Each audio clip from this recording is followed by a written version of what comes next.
اعوذ باللہ من الشیطان الرجیم، بسم اللہ الرحمن الرحیم۔ یہ آیت جب آ رہی ہے یہ بہت ہی مشہور آیت ہے، جمعے کے خطبے میں ہوتی ہے، بہت جامع آیت ہے۔ ان اللہ یامر بالعدل والاحسان وایتاء ذی القربى وینہی عن الفحشاء والمنکر والبغی یعظکم لعلکم تذکرون۔ یقیناً اللہ تمہیں حکم دیتا ہے لوگوں، سب سے پہلے عدل، انصاف۔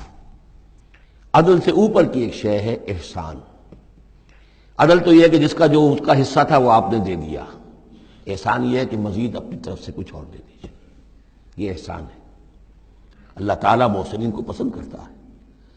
اور ذی القربیٰ، ایتاء ذی القربیٰ، اپنے قرابت داروں کا حق ادا کرنا، ان سے حسن سلوک، صلہ رحمی کرنا، یہ تین چیزیں ہیں کہ جس پر گویا کہ ایک اچھے معاشرے کی بنیاد ہے، یہ مثبت چیزیں ہیں۔ گویا کہ امر بالمعروف نہی عن المنکر جو ہے تو اللہ تعالیٰ تو ان تین چیزوں کا حکم دیتا ہے، اور وہ تین منکرات کیا ہے جس کا کہ جسے روکتا ہے، وَيَنْهَىٰ عَنِ الْفَحْشَاءِ وَالْمُنكَرِ وَالْبَغْيِ، روکتا ہے ایک تو بے حیائی کے کاموں سے۔ یہ ایک پردہ ہے، حیا جو ہے انسان کے اندر ایک بڑی قیمتی شے ہے۔ بے حیا باش و ہر چے خائی کن، ایک دفعہ یہ حیا کا جو ہے نا پردہ اتر جائے تو پھر انسان جو ہے بے شرم ہو کر جو چاہے کرتا پھرے پھر۔ تو حیا بے حیائی سے روکتا ہے، اور منکر وہ شے ہے جس کے برے ہونے پر تمہاری فطرت گواہ ہے کہ یہ شے برائی ہے۔ والبغی، اور سرکشی اللہ کے خلاف، سرکشی لوگوں کے خلاف۔ سرکشی لوگوں کے خلاف ہوگی تو وہ عدوان ہے، زیادتی ہے، ظلم ہے۔ اللہ کے خلاف ہے تو وہ کفر ہے اور وہ بغاوت ہے۔ یعظکم، اللہ تعالیٰ تمہیں نصیحت کر رہا ہے، لعلکم تذکرون، تاکہ تم نصیحت اخذ کرو، رہنمائی حاصل کرو۔ وَأَوْفُوا بِعَهْدِ اللَّهِ إِذَا عَاهَدتُّمْ، یہ جو چند آیات اب آگے آ رہی ہیں یہ مشکلات القرآن میں سے ہیں، اس میں کافی مفسرین کے مابین اختلافات بھی ہیں، لیکن میں نے جتنا بھی غور و فکر کیا ہے اور جن حضرات کی آراء سے مجھے اتفاق ہے وہ میں بیان کروں گا، باقی ساری آراء میں بیان نہیں کر سکتا۔ یہاں میرے نزدیک یہاں سے اصل میں اہل کتاب کی طرف روئے سخن ہے۔ میں آپ کو بتا چکا ہوں کہ مکی صورتوں میں اہل کتاب سے براہ راست خطاب نہیں ہے، یا بنی اسرائیل یا اہل الکتاب نہیں ملے گا، لیکن سورہ انعام ہی سے بات شروع ہو گئی تھی، کچھ نہ کچھ ان کی طرف روئے سخن ہے، اشارے ہیں، اس لیے کہ یہ دور ایسا تھا کہ جس میں مدینے میں خبریں پہنچ چکی تھی، محمد رسول اللہ صلی اللہ علیہ وسلم نے نبوت کا دعویٰ کیا ہے، اہل کتاب کے کان بھی کھڑے ہو چکے تھے، ان میں سے کچھ لوگ تھے پہچان بھی چکے تھے، اور وہ یہ کہ گویا کہ منتظر بھی ہوں گے کہ اب ہم ان کی تصدیق کریں گے، ذرا اور دیکھ لیں، ذرا اور ان کے بارے میں صحیح معلومات ہمیں حاصل ہو جائیں۔ کچھ لوگوں کے اندر حسد کی آگ اسی وقت سے بھڑک چکی ہوگی، وہی ہے کہ جنہوں نے سکھا پڑھا کر پوچھا تھا کہ ان سے پوچھو اگر یہ نبی ہونے کا دعویٰ کرتے ہیں تو یہ بنی اسرائیل مصر کیسے پہنچ گئے تھے؟ یہ تو حضرت ابراہیم علیہ السلام کی نسل سے تھے، حضرت ابراہیم تو فلسطین میں رہتے تھے، الخلیل میں وہ دفن ہیں، یہ مصر کیسے پہنچ گئے جو حضرت موسیٰ علیہ السلام نے لے کر وہاں سے آئے؟ تو پوری سورہ مبارکہ سورہ یوسف جو ہم پڑھ چکے ہیں کہ کیا شکل بنی، کیا سبب بنا، کیا حالات تھے جن میں کہ بنی اسرائیل وہاں جا کر آباد ہوئے۔ تو اس طرح سے اب یہاں پہ اصل میں روح سخن ان کی طرف ہے۔ وَأَوْفُوا بِعَهْدِ اللَّهِ إِذَا عَاهَدتُّمْ وَلَا تَنقُضُوا الْأَيْمَانَ بَعْدَ تَوْكِيدِهَا، اور دیکھو اللہ کے عہد کو پورا کرو جبکہ تم وہ عہد کر چکے ہو۔ جو بنی اسرائیل سے اذ اخذ اللہ میثاقکم، وہ جو بار بار آیا ہے، یہ تو تفصیل تو پھر جو ہے مدنی صورتوں میں آئی ہے جو ہم پڑھ چکے ہیں، وہ بعد میں نازل ہوں گی، ابھی گویا کہ اس کی طرف اشارہ کیا جا رہا ہے تاکہ جو ان کے صاحب علم ہیں وہ بات کو پالے، سمجھ لیں۔ عاقلہ را اشارہ کافی است۔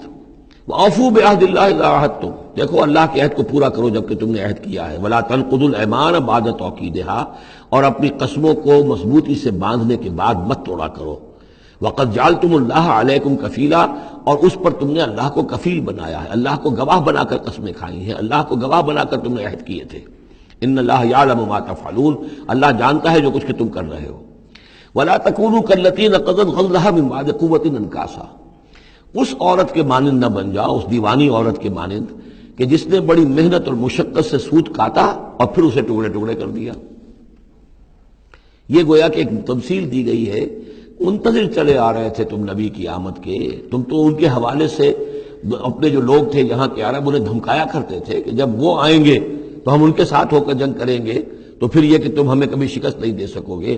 اب یہ کیا ہو رہا ہے کہ جب اس نبی کا ظہور ہو رہا ہے تو اب تمہارے دل میں طرح طرح کے خیالات آ رہے ہیں، تو کیا اس بوڑھی عورت کی طرح کہ جس کی عقل ماری گئی تھی، بڑی محنت سے سود کاٹتی تھی اور پھر توڑ دیتی تھی، تو تم اپنا یہ سارا جو تانا بانا بنے بیٹھے تھے اب تک، اب تم چاہتے ہو کہ اس کو توڑ دو اور تار تار کر دو۔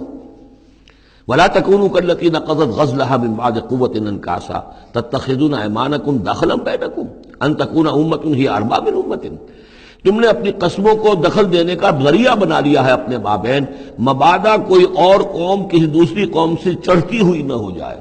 یعنی تمہاری یہ قومی کشاکش ہے کہ تم نہیں چاہتے کہ بنی اسماعیل جو ہیں اب انہیں یہ سبقت حاصل ہو جائے، یہ فضیلت حاصل ہو جائے جو بنی اسرائیل کو حاصل تھی 2000 برس۔ ان تکون امۃ ہی اربا من امۃ، مبادا ہو جائے ایک قوم دوسری قوم سے بڑھی ہوئی، دوسری قوم سے افضل۔ اب یہاں نام نہیں ابھی لیے جا رہے ہیں، جیسا کہ میں نے عرض کیا اشاروں کنایوں میں باتیں ہو رہی ہیں تاکہ اہل کتاب کے جو اہل علم تھے ان تک یہ بات پہنچ جائے، ان کے دلوں کے اندر اتر جائے۔ اب قسمیں کھا رہے ہیں کہ ہم تو نہیں مانیں گے، اگر واقعی یہ وہی نبی ہے لیکن ہے یہ بنی اسماعیل میں سے، یہ امیین میں سے، تو نہیں مانیں گے۔ قسمیں کھا کھا کر ایک دوسرے کے ساتھ جو ہے وہ عہد کر رہے ہیں، تو یہ کیا کر رہے ہو؟ ولا تکونوا کالتی نقضت غزلها من بعد قوة انکاسا تتخذون ایمانکم دخلا بینکم ان تکون امۃ ہی اربا من امۃ انما یبلوکم اللہ بہ، یہ تو اللہ تعالیٰ تمہیں آزما رہا اس کے ذریعے سے۔ دیکھنا یہ ہے کہ تم حق پرست ہو یا نسل پرست ہو۔ اگر تو نسل پرست ہو تو پھر اللہ سے تمہارا کوئی تعلق نہیں، اگر حق پرست ہے تو اللہ تعالیٰ نے اگر تمہاری نسل کے اندر رکھا ہوا تھا اب کسی اور نسل میں رکھ دیا ہے، اور پھر یہ کہ وہ اتنی دور کی نسل بھی نہیں، ابراہیم ہی کی نسل سے ہے۔ تمہارے جد امجد جو ابراہیم ہے انہی کی ایک شاخ تم ہو، تو انہی کی ایک شاخ جو ہے وہ محمد رسول اللہ کی قوم ہے، تو ان کو ہم نے چن لیا ہے۔ ان تکون امۃ ہی اربا من امۃ، اسی میں تم اسی جو ہے بغیم بینہم کے حوالے سے اب تم جو ہے اس آزمائش میں ناکام ہو رہے ہو۔ انما یبلوکم اللہ بہ، یہ تو اللہ تمہاری آزمائش کر رہا ہے۔ وَلَيُبَيِّنَنَّ لَكُمْ يَوْمَ الْقِيَامَةِ مَا كُنتُمْ فِيهِ تَخْتَلِفُونَ، اور پھر اللہ تعالیٰ لازماً ظاہر کر دے گا تمہارے لیے قیامت کے دن جو کچھ کہ تم جس میں اختلاف تم نے کیا تھا۔ وَلَوْ شَاءَ اللَّهُ لَجَعَلَكُمْ أُمَّةً وَاحِدَةً، اللہ چاہتا تمہیں ایک ہی امت بنا دیتا، یہ تفریقی نہ ہوتی کہ ایک امت کو ہٹا کر دوسری امت کو ہم لے آئے، ایک امت کو ہم معزول کر رہے ہیں دوسری امت کو لا رہے ہیں۔ ہم چاہتے یہ بھی کر سکتے تھے، تمہارے ہی اندر جو ہے ایک اور نشأت ثانیہ ہو جاتی، نشأت ثالثہ ہو جاتی۔ ایک نشأت ثانیہ تو ہو چکی تھی، ایک مرتبہ نیبوکڈنیزر کے ہاتھوں برباد ہوئے ہیکل سلیمانی تباہ ہو گیا تھا، پھر حضرت عزیر علیہ السلام کی دعوت توبہ اور اصلاح کے ذریعے سے تمہارے اندر دوبارہ ایک زندگی پیدا ہو گئی، تمہیں پھر ایک اور عروج ہوا، اب کر سکتے تھے یہ۔ اب پھر تیسری مرتبہ پھر تمہارے اندر ہی کوئی دعوت اچھی اٹھتی، تمہارے اندر ہی اب کوئی نبی بھیج دیتے، وہ تمہارے اندر سے پھر جو ہے اصلاح کی ایک تحریک اٹھاتا، اور پھر تم سیدھے راستے پر آتے، اور اللہ تعالیٰ تم پر رحم فرما دیتا، اور قرآن بھی تمہیں کو دے دیتا۔ اللہ کر سکتا تھا۔ لو شاء اللہ لجعلکم امۃ واحدۃ ولکن یضل من یشاء ویہدی من یشاء، لیکن اللہ تعالیٰ کا فیصلہ یہی ہے، وہ ہدایت دیتا ہے جو چاہتا ہے، اور وہ ہدایت اور گمراہ کرتا ہے جس کو چاہتا ہے، اور یہ دونوں ترجمے ہوں گے۔ وہ ہدایت دیتا ہے اس کو جو ہدایت کا طالب ہے، اور گمراہ کرتا ہے اس کو جو گمراہی کا طالب ہے۔ وَلَتُسْأَلُنَّ عَمَّا كُنتُمْ تَعْمَلُونَ، اور تم سے پوچھا جائے گا، باز پرس ہوگی اب جو کچھ تم کر رہے ہو، تم ایک بہت بڑے امتحان سے اب دو چار ہو رہے ہو، تمہارے پاس علم ہے، تمہارے پاس کتاب ہے۔ اب وہ انداز یاد کیجئے کہ جو سورہ بقرہ کے 5ویں رکوع میں یا بنی اسرائیل اذکروا نعمتی التی انعمت علیکم واوفوا بعہدی اوف بعہدکم وایای فارہبون وآمنوا بما انزلت مصدقا لما معكم ولا تكونوا اول كافر به ولا تشتروا بآياتي ثمنا قليلا وإياي فاتقون ولا تلبسوا الحق بالباطل وتكتموا الحق وانتم تعلمون۔ وہی تو بات شروع ہوئی کہ اوفوا بعہد اللہ اذا عاہدتم، یا بنی اسرائیل اذکروا نعمتی التی انعمت علیکم واوفوا بعہدی اوف بعہدکم وإیاي فارہبون۔ یہ در حقیقت یہ آیات جو ہیں یہ تمہید ہیں گویا کہ سورہ بقرہ کے 5ویں رکوع میں جو آیات آئی ہیں ان کی۔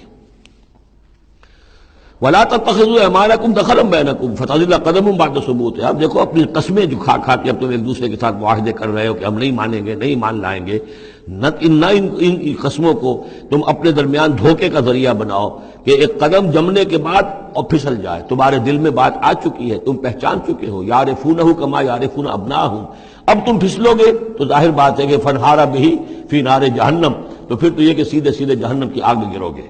وَتَذُوقُوا السُّوءَ بِمَا صَدَدتُّم عَن سَبِيلِ اللَّهِ، اور تمہیں برائی کا مزہ چکھنا پڑے، عذاب کا مزہ چکھنا پڑے بسبب اس کے کہ تم نے روکا لوگوں کو اللہ کے راستے سے۔ تمہیں تو چاہیے تھا کہ سب سے پہلے کھڑے ہو کر گواہی دیتے۔ وَمَنْ أَظْلَمُ مِمَّنْ كَتَبَ شَهَادَةً عِندَهُ مِنَ اللَّهِ،